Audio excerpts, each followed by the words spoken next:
तुम्ही आदर्श लोकसभा निवडणूक ही तुमच्यासाठी अतिशय सोपी असणार आहे 2024. बघा, मी ओव्हर कॉन्फिडंट कधीच आयुष्यात नसते. स्वतःवर आत्मविश्वास, लोकांवरचं प्रेम, आणि ही लोकशाही आहे. मायबाप जनता ठरवते काय होईल.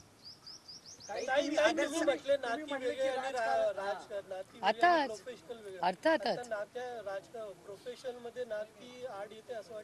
नाही नाही, मी असा विचारच करत नाही. प्रश्न असा आहे की दादा म्हटले की मी एकटा आहे, माझी फॅमिली एकटी, आणि मला सगळे जण जे ते वेगळे पाटील किंवा भावनिकता हे करतील, त्याच्यामुळे बारामतीकर माझ्या सोबत आहेत. तुम्ही कसं बघता? आमच्या सगळं फॅमिली थोडी पॉलिटिक्स मध्ये. आमची फॅमिली प्रायव्हेट आहे. आमच्या फॅमिलीचा काय संबंध?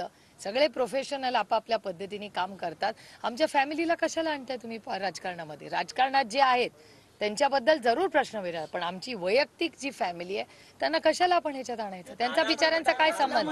आता दादा काय म्हणाले याचा तुम्ही दादाला प्रश्न विचारायला ना, माझं कसं करणार? असं होतं दादांचं बारामतीत होतं की पवार कुटुंबीय अनेक कुटुंबातले सदस्य माझी फॅमिली सोडले तर सर्वजण विरोधात जातील, पण तुम्ही जाऊ नका, असं एक भावनिक साथ ज्याला म्हणतात. आता माझी फॅमिली म्हणजे कोण?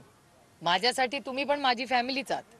हा पण माझी फॅमिली आहे, हा पण माझी फॅमिली आहे, सदानंद सोळे पण माझी फॅमिली आहे, रजनी इंदुलकर पण माझी फॅमिली आहे, नीता पाटील, श्रीनिवास पवार सगळे माझी फॅमिलीच आहे ना. हे पण फॅमिली नाहीत का? ही का माझी फॅमिली नाही का? ऐसा नहीं होता यार, रिश्ते दिल से भी बनते. अंकिता पाटील काल म्हटल्या की निवडणुकीच्या संदर्भात इंदापूर मधून दादांनी आमचा शब्द पाळला, म्हणजे आताच भाजपमध्ये चढाओढ सुरू झाली आहे भाजप आणि राष्ट्रवादीमध्ये, की आम्ही काम तरच करणार, जर आमचं त्यांनी काम केलं नाही मागचं आम्ही का काम करणार? मला असं वाटतं तो त्यांचा अंतर्गत प्रश्न आहे त्यांच्या आघाडीचा. मला त्याच्यावर भाष्य करायची इच्छा नाही. जोडून मग ते असं जर म्हणत असतील तर याचा अर्थ ते तुम्हालाच पाठिंबा देतो.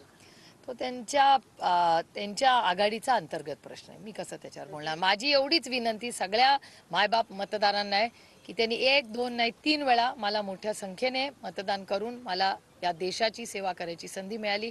कालच president of India, vice president of India आणि ज्या कमिटीवर भारतीय जनता पक्षाचे लोक आहेत, माझा काका मामा वडील त्या कमिटीवर नाही, मेरिटवर मला काल मी माननीय प्रेसिडेंट, माननीय व्हाईस प्रेसिडेंट ऑफ इंडिया आणि भारतीय जनता पक्षाचे बरेच लोक ज्यांनी काल माझ्याबद्दल चांगले शब्द म्हणजे मला आशीर्वाद दिले, त्या सगळ्यांचे हे राजनीतीचे उठके. खरं तर काल जो कार्यक्रम दिल्लीत झाला त्याबद्दल मी त्यांचे आभार मानते. बारामती लोकसभा मतदारसंघातल्या प्रत्येक मतदाराचे मनपूर्वक आभार मानते की त्यांनी हा माझ्यावर विश्वास टाकला. आणि माझी एवढीच त्यांना विनंती राहील की मेरिट बघून मला पास करा, ओनली ऑन मेरिट.